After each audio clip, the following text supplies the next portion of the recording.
start today's session. So, today's topic for our panel discussion is employee experience in hybrid times. So, once in generation, leaders may have the opportunity to redesign the work the way we can.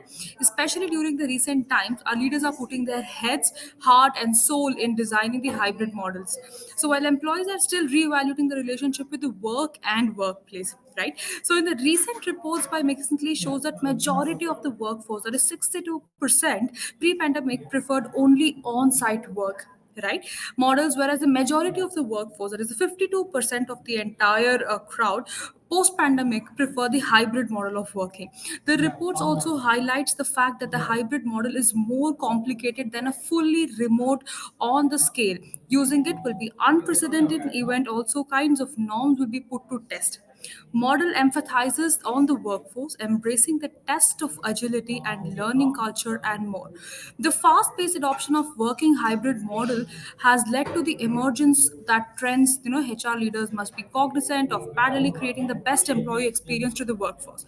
So we're going to have a discussion about all of this overall in its entire, and we have some great jury members who will be taking over. So before we hear from our esteemed panel members, it's my great honor to welcome Mr. DP Singh, a strategic advertiser employable with Amazon Internet Services, having 40 plus years of experience in the corporate world. He's also served as the vice president and also the HR head of IBM for the India, South Asia, where he was also one of the members of the board of directors of the IBM Indian Private Limited. I request Mr. DP Singh to preside over the panel discussion. So yes, sir. So you can take over, and looking forward for a very interesting communication and a lot of interactive things that's going to be happening. So for all the members who are out there, so the panel discussions will start very quickly. It will be taken over by DP Singh, sir. And if you have any more questions, there's a question and answer panel where you can post your questions. Yes, over to you, sir. Thank you. First of all, I must thank the NHRD Bangalore for giving me this opportunity. And I think I'm here to learn from everyone who's going to speak. And we will all learn based on the questions that come our way. So it's a very interesting topic. And we have a I would say, a set of panelists who are going to come up with very, very different set of thoughts. And therefore, that will make it very, very enriching. So let me, at the outset, because we have very limited time, just start with the introductions. Yasmeen is there, right in front of you folks, and she's Vice President Human Resource and member of the India Board of Directors of NextGen Healthcare. She's the first woman, I would say, who was on the India board as an HR leader for the first time. She's a game changer, a fearless and compassionate HR leader, having over 20 years of experience in MNCs across healthcare, cloud, financial, automation, aerospace, and all. As a part of the leadership team globally, she has successfully partnered with stakeholders and implemented work from anywhere in India model, which is a trendsetter. So I'm sure we'll get a very nice perspective when we start to talk to her. So thank you for joining, Yasmeen. We really appreciate your time. Thank you so much. Let me then move on to Smita. She's the HR Director in Middle East and Africa for AstraZeneca. Smita is an experienced business HR leader, and she has a deep experience in the emerging markets. And, that I think is a very, very positive thing, because the emerging markets will be the developed markets going forward. Yes. She's had a cross section of experiences as far as HR is concerned. She's an alumni from TIS Mumbai. She has worked for several years with multinational IT companies from Silicon Valley and a European pharmaceutical company. So welcome, Smita. So thank you for joining as well. We obviously cannot ask everybody to applaud here, because that will be quite messy on a video. Now, finally, go down to Swadesh. And Swadesh and we were having a talk yesterday, and I must say some very, very interesting perspectives came up. He's the Executive Vice President and Chief People Officer, heading the People and Administration function for Titan company. And this sort of includes the retail and the manufacturing. He has worked in the leadership roles in companies like Boston Scientific Corporation, Merck, Ranbaxy, Coke, Tata Steel. So thank you, Swadesh, for joining. And I must say, thanks for the interaction that we had yesterday as well on this very, very interesting subject. Thank So, you. with this, I think if I have the permission of the panelists, can we sort of start? Can I go ahead with my first question?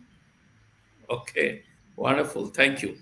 So, this is a question which is, common to each one of you. In a very recent news from a study undertaken by LinkedIn in October, this was published in the newspaper just a day or yesterday or day before.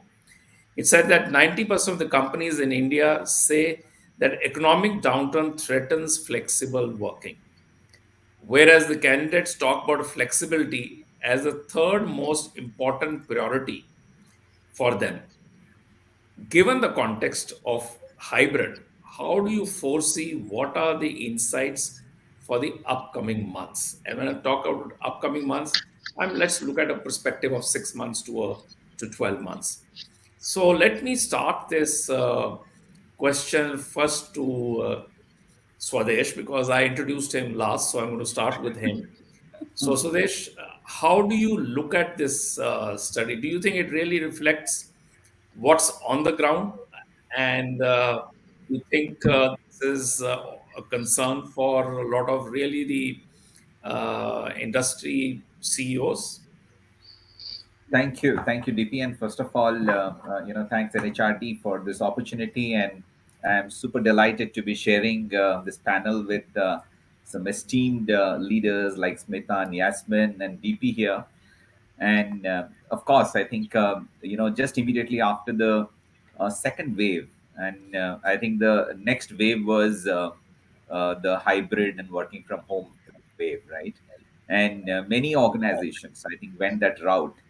It was a little difficult for us, for a a retail organization, where we have majority of our business in brick and mortar stores. So 90% of my employees are either in retail stores or in manufacturing, where I have almost only 10 to 12% of employees who are operating out of either our headquarter here in Bangalore or from our region offices.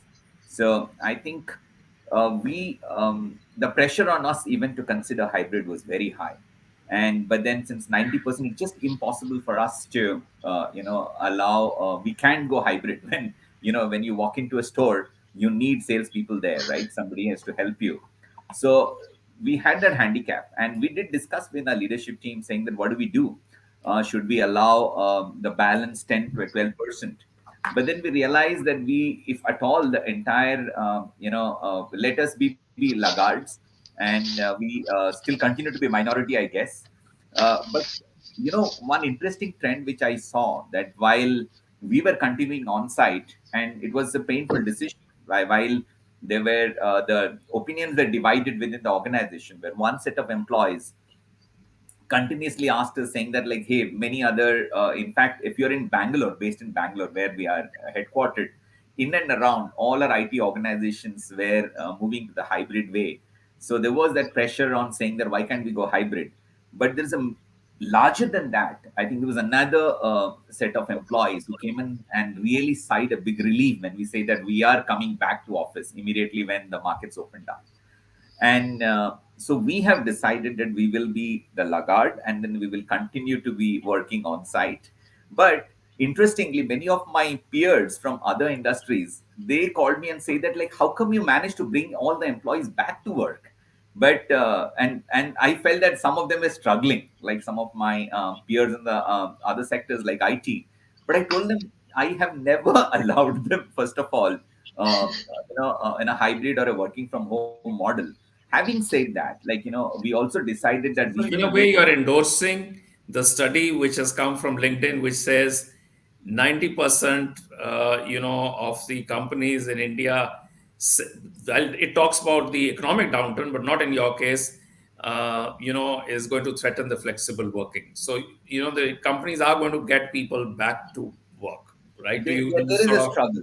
There's a struggle, but then the only thing I would last point I would mention is that we have been making genuine accommodations. So, like, we've been telling managers and employees that if you have a caregiver at home, and if you and some of I'll mention it in my later conversations, that, like, there are some employees who have special children, to look after, or you have aging parents to look after, and please do work from home. So there is not a problem. And if your manager agrees, your deliverables are decided, I think we are okay to make those genuine accommodations.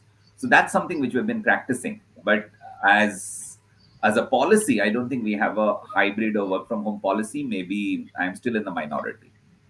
Okay, but thanks. I think it's a good way to start. Where in a way, this LinkedIn study is talking about now what some companies are thinking. You went ahead and did that earlier.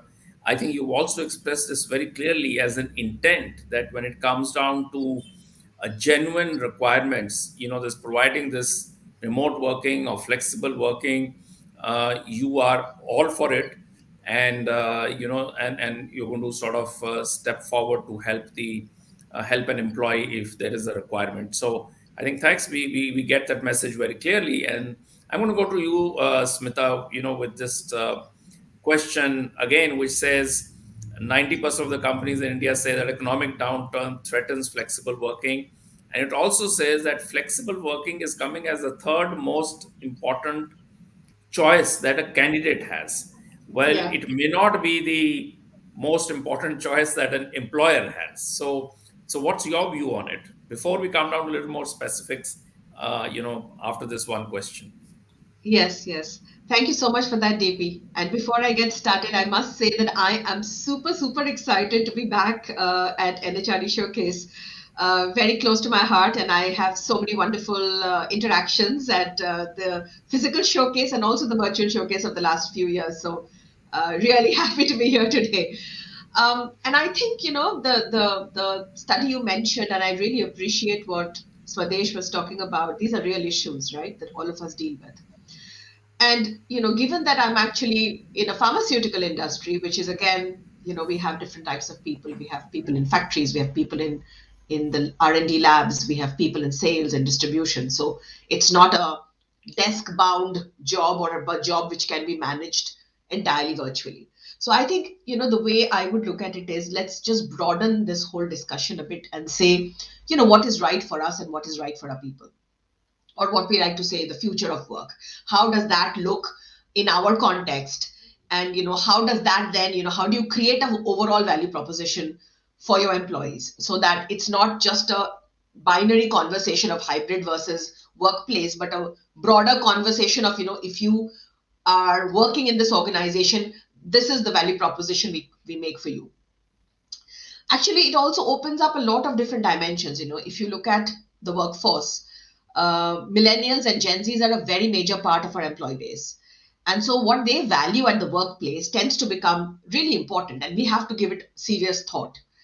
And of course, we have a lot of generational studies that have come in that talk about what they want. And then we also have very active reverse mentoring forums in the organization, which actually help us hear from our employees and learn from our employees, what is in their minds and what is clearly the most important aspects. And what we have understood is that the newer generations are really driven by a sense of purpose. They're passionate about the planet, on sustainability. They want to do something that is creating value for them, or where they feel like they have a sense of belonging. There is some meaning in their work, and we look at their personal development. So when you look at all of these aspects, it's a good way to look at what is it that you're offering your people, versus just turning it into a binary conversation of, am I an employer that offers hybrid working or not? Of course we do. I mean, of course, in the role you have, and in relation to what you do, it makes sense. In some of the roles it makes more sense, in some of the roles it makes less sense. But when you look at the entire package of what it entails to work in an organization or an industry, I think that gives us a little more flexibility to make it meaningful and attractive to employees. Yeah, thank you, Smita. And I'm going to, give you a nudge to say, how then would you handle when the study says that the flexibility is the third important part? Maybe the first important part is the purpose. The second maybe Yes, compensation. I think the study yes, talks about this, but yes. the third important does come as flexibility. So, do you Sure. have any opportunities of providing flexibility at work for your employees? Just as Swadesh Yes. said, there is if there is a genuine Yeah, reason of to the course, extent. of course, of course, DP. I mean, in this age and time, I don't think any one of us can be rigid about these things, right? But I'm just trying to paint the picture that it has to be in the context of many things. But absolutely, we have organization policies that support people working, taking flexibility or taking some time out to do what they have to do. Absolutely. I mean, I think we are long past the time when people clock in attendance. It's more about doing it in the right way and in a collaborative way and with all the requirement of the job role. Thank you. Thank you. I'm going to move on to you, Yasmeen. So, the first question is generic to everybody, right? How do you look at this piece? Do you find in your organization and around where you look at it, this trend is changing where people are, I mean, the hybrid is actually getting shrunk, if I could say so, and it is more coming back to work. Sure. Thanks, DP, for that question. And before I answer that, thanks for the warm introduction and thanks to NHRD for giving me this opportunity to be here. It's a pleasure to be here. Thank you. And great to share the stage with amazing set of panelists here with Swadesh, Smita, and yourself. Um, and to go straight to the question that you asked, DP, um, we moved to being a 100% virtual organization a year ago. We formally announced that in August 2021. While, of course, the pandemic set in 2020, we moved 100% virtual. And we called it Work from Anywhere in India model. We're a Bangalore-based company, but we are a US multinational, and healthcare. So let's walk the talk, right? And make sure, again, it's a perspective, like Smita said, and I agree with what Swadesh also said, right? It's the context, like what works for you. And for us, being in healthcare, 2 years of successful working virtual, remote, worked wonders for us. So I think we started to ask, saying, why should we come back to work? Why should we come back to office? And we have a sprawling office, and yesterday there was a mention of that in the Hindustan Times newspaper about us giving up that office space and completely moving 100% remote, because people still somewhere had this doubt saying, are you sure you're going to be doing this 100% virtual? Like, seriously, how is this going to work? But it's reality for us, and this reality has been working well. And specifically to your questions about candidates at DP, with this recession, with the onset of recession, while it was, like they say, buyer's market, so candidates market, we had this whole,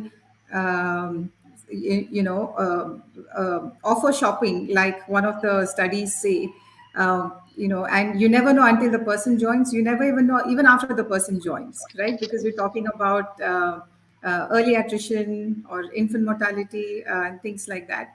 I think what the way I would see is that maybe this power balance that the candidates have today, where they can choose where they want to work, uh, is going to start leveling out in the coming months. We see that some of the recent studies show a slight increase in offer acceptance, especially in October, November this year. So, which means that, okay, now people are kind of being a little more cautious. And the other thing is, irrespective of whatever uncertain future, right? I think the key drivers for top talent would continue to be work life balance and flexibility. They would look for these things in a job.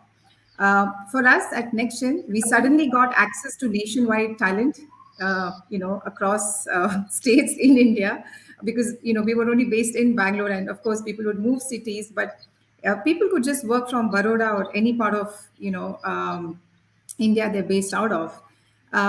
We actually had candidates who had declined our offers, coming back and saying, "Okay, we are here and we want to join you." So guess what? Talent acquisition just got more attractive at NextGen, and that seems to be the number one benefit. And I would think that remote work is here to stay in some form Yeah. or the other. Okay, thanks. So, what a beautiful discussion we are having with such I would say, different perspectives coming into play on this canvas, and with nearly 238 people online, I'm sure this is going to be a very, very interesting takeaways, and we're also going to get a lot of questions coming our way. Now, but Yasmin, I'm going to come back. I'm going to start again with you, and that is about, do you worked in various other sectors earlier, right? So, and now you're into complete virtual working. So do you think an employee experience is something which, if anybody who's into virtual working, is more challenging to manage? And if you can just give one or two perspectives, how you look at it, how do you engage with them, and how do you ensure that the experience is good, would be helpful. And we'll discuss more as we move forward. Just give us one or Sure. two points right Sure, now. sure.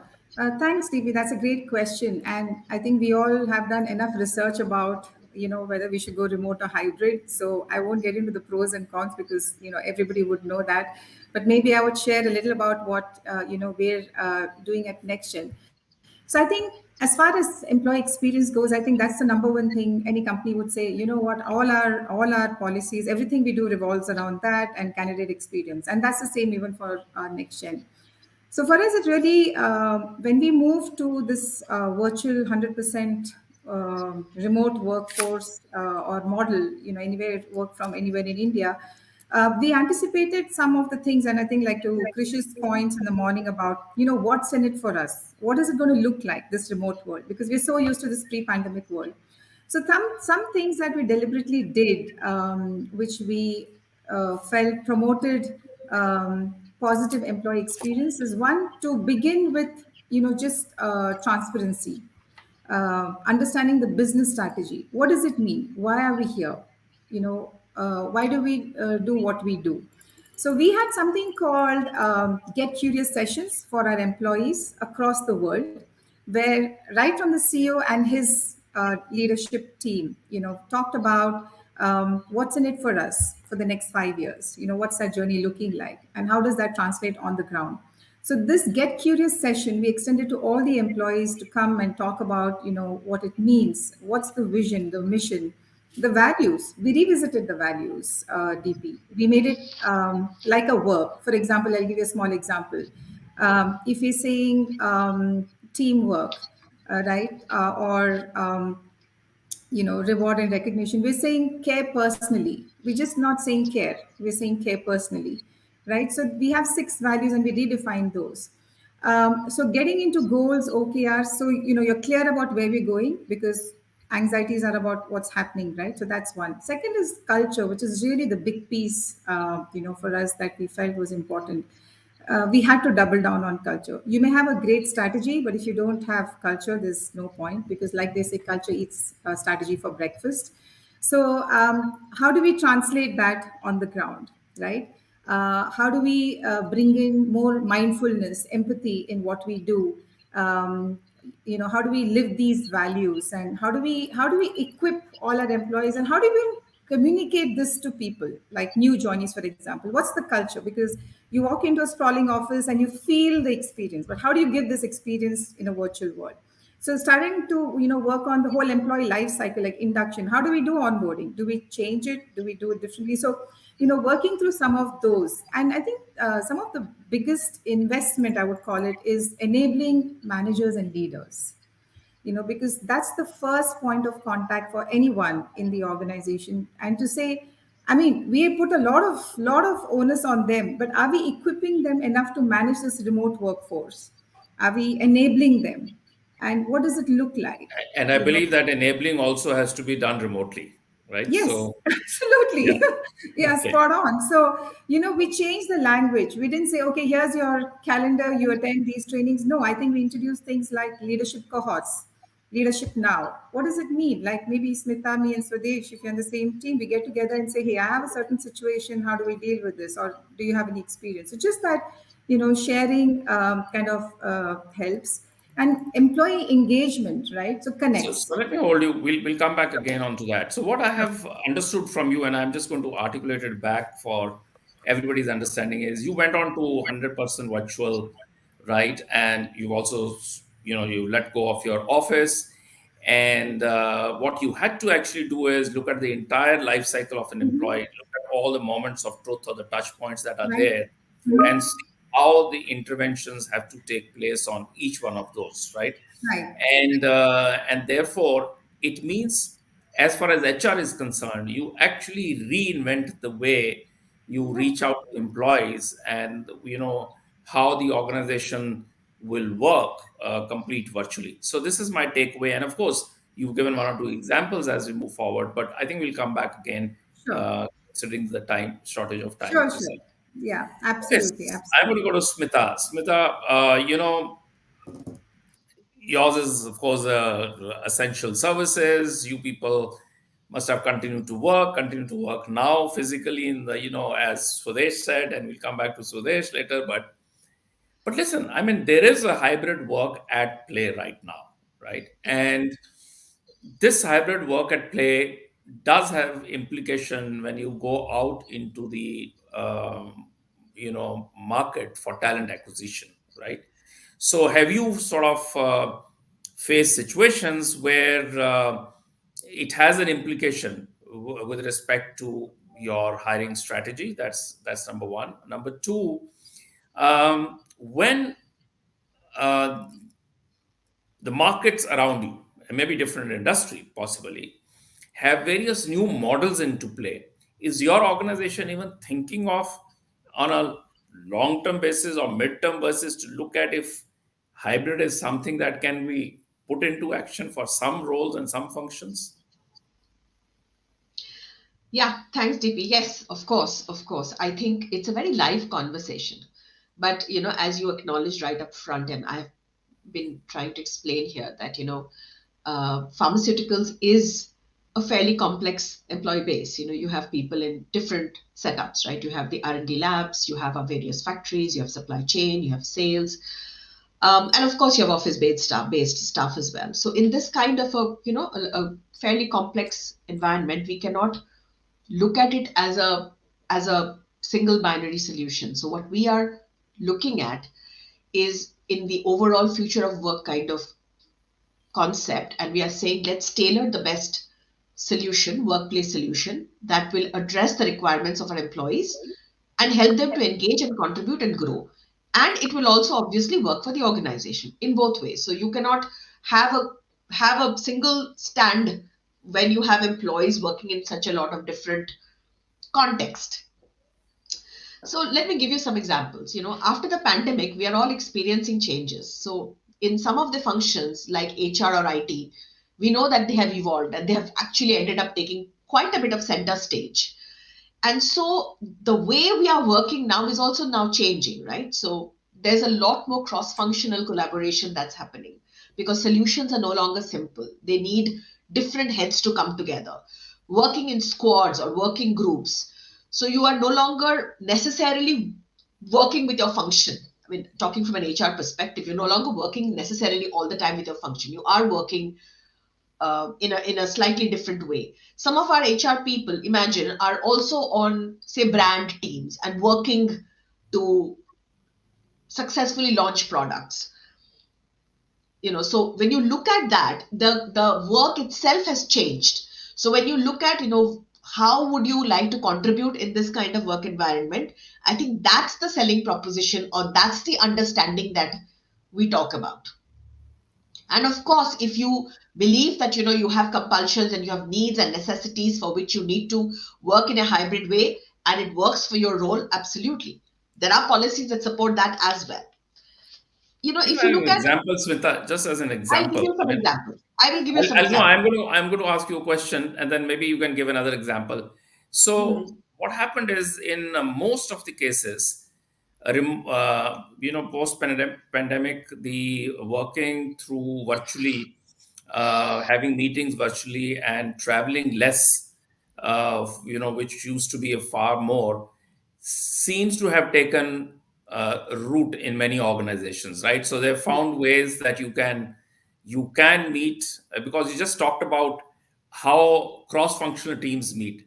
So earlier they Yes. used to meet maybe more face to face, but has that changed for you folks, or are you finding that changing around you? So, So it's an evolution. Honestly, it's an evolution. Yes, things are changing in the sense we are a lot more flexible now, right? So some of the meetings can happen maybe online, but some of the other meetings happen face to face. We also have a huge premium on innovation, right? Because we are at the end of the day a science based organization.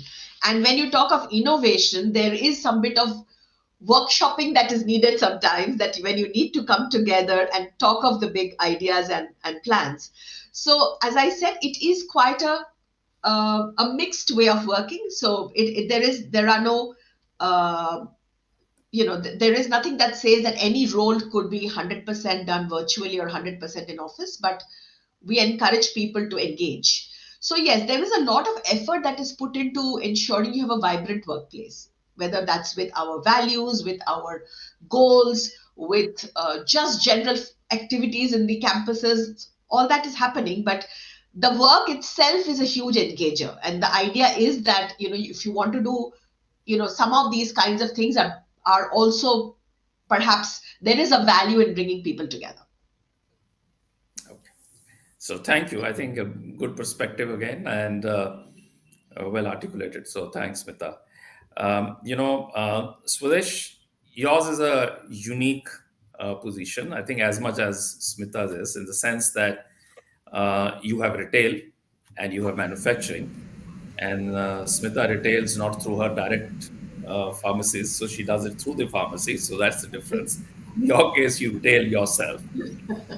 So give us a little bit about the um, historically and to where we are in as far as Titan is concerned, right? From when pandemic happened to now, and what is we of course understood that wherever genuine cases are, you people are very very flexible. But tell me, I mean, when it comes down to engaging, when you see industry around you having options where there could be hybrid, is that challenging? Are there other ways that you, or let me put another question. So, have you done something extra to engage your people because the marketplace has changed, right? So let me stop here and over to you. Yeah, I will straightway jump in to something which you asked me. We do get questions from the new kids about why aren't we giving flexi work options. And because of that, sometimes we have lost some candidates as well. But having said that, like while I told you, 90% cases, it's just impossible for us at this moment. I don't know how it is going to unfold. Like if I have to specifically speak about the retail business, we saw the emergence of e-commerce in a very big way. Omni-channel became important more and more. Almost all our businesses, we have been seeing a huge growth on e-com and omni-channel. So, but the consumers, while initially the consumers were, our customers were a little hesitant to walk into our stores, and at that point of time, we gave at-home services. Okay, so we also tried to, engage with them digitally. We had this try-on jewelry, the digitally try-on jewelry. If you want to, if you go to our site, we call something called endless aisle. I'm only picking up jewelry, but then that be the case with even other products as well. But if you go and pick up and like a jewelry, if you want to try it digitally, and you can do that. And then if you just order, and somebody from the store will come and give you at home services. So those are the changes which are parallelly happening. And so we don't know how future is going to unfold. But parallelly, there have been the walk-ins into our stores have just continued increasing. In fact, much more. You call it pent up demand, or you call it revenge purchase, or you call it fat weddings didn't happen so that people had a lot of money. So a significant share of wallet.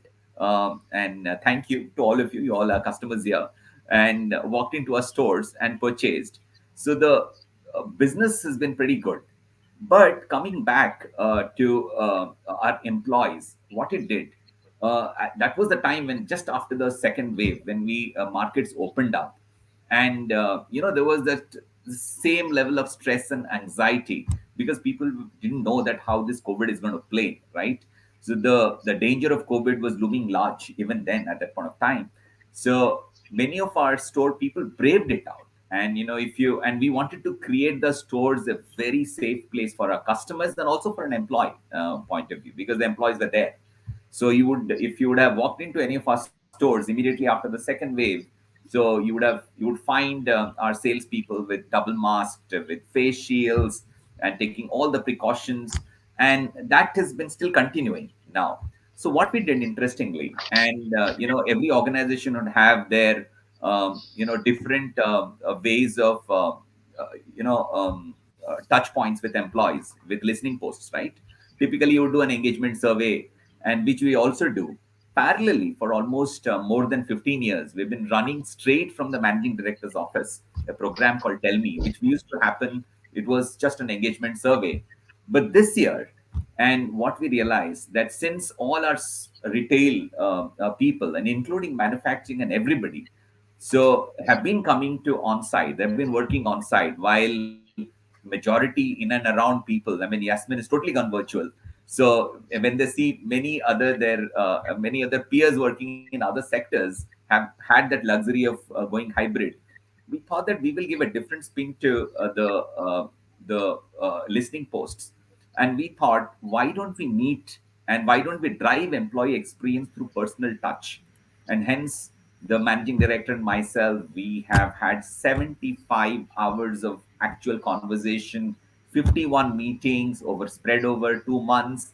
We have roamed around across the country. We went to manufacturing, we went to our region offices, we went to the stores, and we have met people. And this is, if you want to drive in a good conversation, we wanted to have a very small homogeneous group of people, 10 to 12 people. And that's something which we have done very differently than the previous years. Because if they're coming in on site, they've shown faith, they've taken all that stress and anxiety, we thought that it is just right that we go and meet them personally.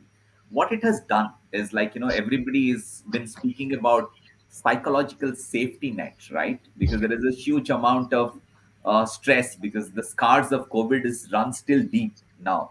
And mental health is the second pandemic which is gradually seeping in. And we thought that having those tell me conversations has also is driving a culture of listening in the organization. And also they feel free to open up in front of you. I think, while it's another story, that I've got two notebook of points what I got from the tell me conversations. But what it has done is, it has made employee to really come up and safely, safely speak up what is going on in his or her mind. So that is one unique way of driving employee experience, we thought, through personal touch. So that's something which we have done. So, So so if I look at, if I've understood you, is that while the business adopted new ways of reaching out to people during the pandemic, right now everything is on on site. premise, right? But however, you have adopted a new approach of providing a better experience to the employees by listening face to face, the MD or the CEO along with the HR head, together and understand their pains and their aspirations, and I'm sure as an outcome of that there will be some actions being taken as well, right? So that is how the experiences have improved, or the new initiatives have happened. Even So I personal don't know, our session coincidence. is still our session is still 3:45 or 4 o'clock. We have so much to talk. Right. Such an interesting topic.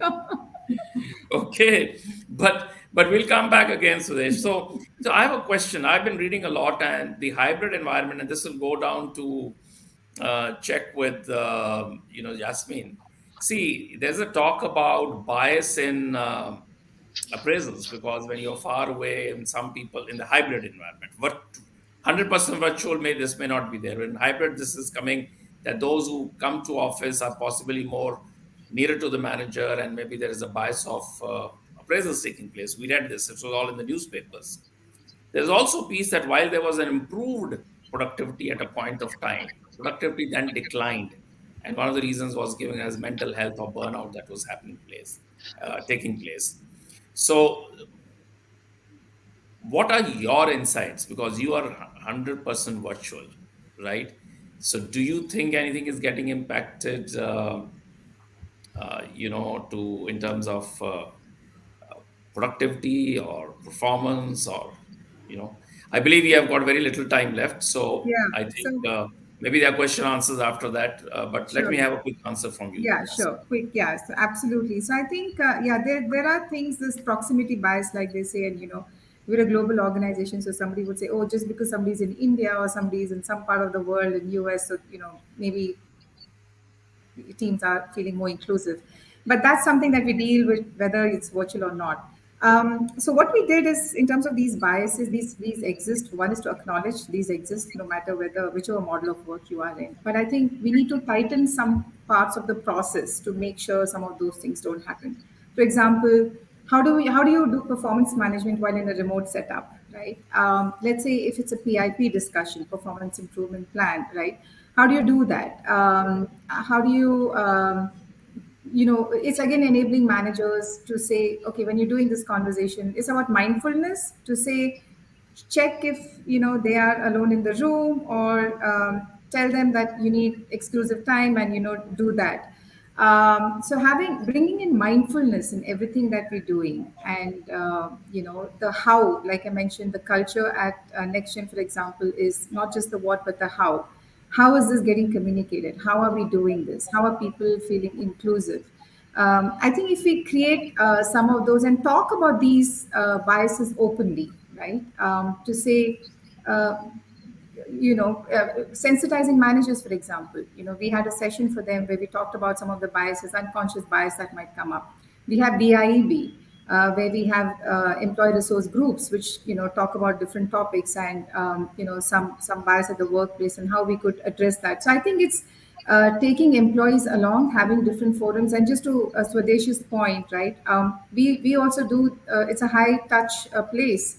So when we meet employees face to face, I mean, for us it's virtual face to face, is we do skip levels one-on-ones. Like my team, my HR team did 700 conversations with employees, in the last 6 months, and how we take that to action. So it's establishing stronger trust and talking about some of those biases, being able to clarify, to say, no, this is not what we do. Like people still said, "Oh, are you going to tell us to come back to office?" I think it's reiterating and over communicating some of that, which could maybe make people aware of certain biases that may, creep in, and to be able to avoid that. So these are some of the things that we're doing. And very quickly, I'll keep a short point. We do something called EXM surveys. It's called the Employee Experience Monitor. It's a monthly survey that we do with Quantum, where we check on the employee pulse on a monthly basis. So that gives us enough input as well, apart from the engagement meetings, connects that we're having, the HR connects, to see what we need to do. And we take this to managers and we get them on board to action and take it back to employees. So I think we're just creating that whole circle of trust and talking about some of these things in a very open way, Thank you. right from top down. Thank you. Thank you. And I get a question every day from the AWS HR team, and I'm supposed to respond on a daily basis, right? So it's called Right. connections, and that's what we do. Because I sit in remote, I am working out of Chandigarh. Of course, we have our meetings face to face. We have that flexibility, but that's what it is there. Hey, I want to stop because I think there may be questions. We have run out of time. We'll just field two or three questions, because I'm told by the organizers that I can go maximum 5 to 7 minutes beyond the time, and that's it. So, any questions? So, if anyone has question, please raise your hand, and I'm going to ask the organizers if you can help me identify people who have raised their hands, because I'm not very used to this system. But yeah, I can see that. Right, right. So we have a couple of questions that have been asked by the viewers that are already there. So I should start off with the questions. All four of you can take forward and you can answer in your different way. So the first question here is, within the hybrid work model, how can leaders re-envision the role of in office? So, and what do and to what extent can technologies help all the workers participate on an equal terms? So now when it comes to a couple of hybrid models, some of them have it work from home, some of them have it in office. So now how does that help everyone to be participating equally in all terms? So that is one of the question asked by Deepak Rao. Yeah. And addressed to anyone specific? Any would like to No, volunteer and no, answer? anybody can answer. Yeah. Okay. Okay, then perhaps I can take that one. Yeah. Yeah. I think it's really important that when you are talking about employee experiences, you look at it in a broad way. You know, it could be because of the pandemic, but it could also be because of just the evolution of organizations. We talk now about a lot of different ways. You take up different life cycle processes or the way organizations communicate. Think about training.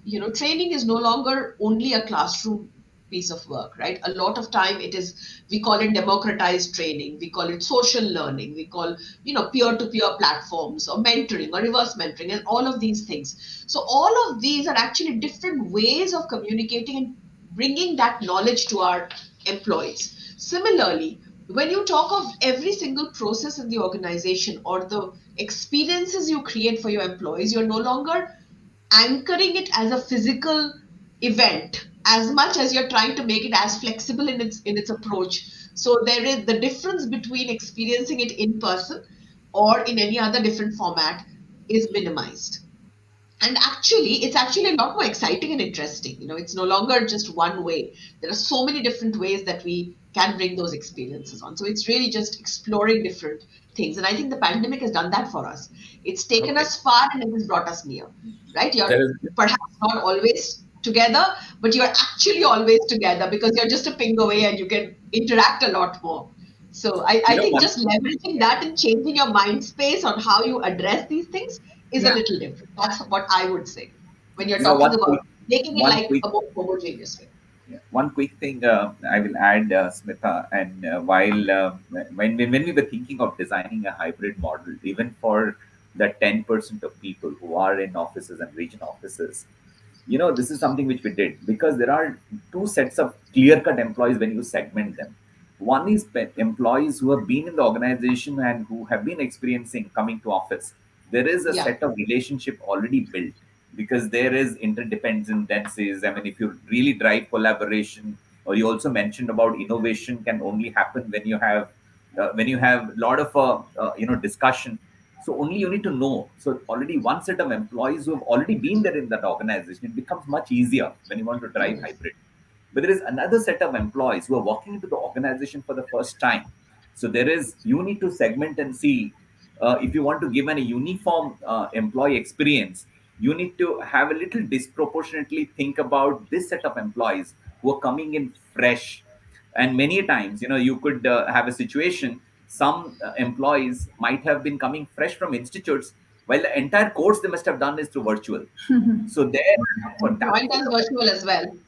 yeah, you need to think very differently. For that, those set of employees, you need to think very differently. What are the couple of things I need to do so that Yeah, everybody gets an equal employee experience? Because you yeah, need to disproportionately put your efforts in looking at this set of employees, because the older employees who have already built a relationship, the work will come out easily in a hybrid setup. That's the only other point which I thought I will add. okay, folks. I think we need to possibly wind up. Am I right, or do we? Can we take some one or two more questions? You have to tell us. But I would recommend that all the panelists have a look at the questions. I've forgotten how to do that. So there are some very Sure. interesting questions which are there, from moonlighting to anniversary gifts to standardization, like Titan does. So we have interesting Awesome. pieces which have come up, but we may not be able to address them all. So tell me, Prakriti, do we have time, or are we run out of time? So we are running out of time actually, because it was such an interesting question. I think all of us have got so much involved in it because it's so much enlightening to have had all of you here today. So I think we just all got with the flow and we're just enjoying the conversation so much that we don't want to end. But we have reached the maximum time limit and we wind up by that question. So it's great having you, Smita ma'am, Swadesh sir, Yasmin ma'am, and DP Singh sir. So it's our pleasure. I, from the entire NHRD team, thank all of you to be here and to be a part of this conversation, to make it more interesting and more interactive, and when we see the couple of questions in the questionnaire, so we can understand that how interesting that people are there in the other side, listening to the conversation. So thank you once again, all of you, for being a part. You guys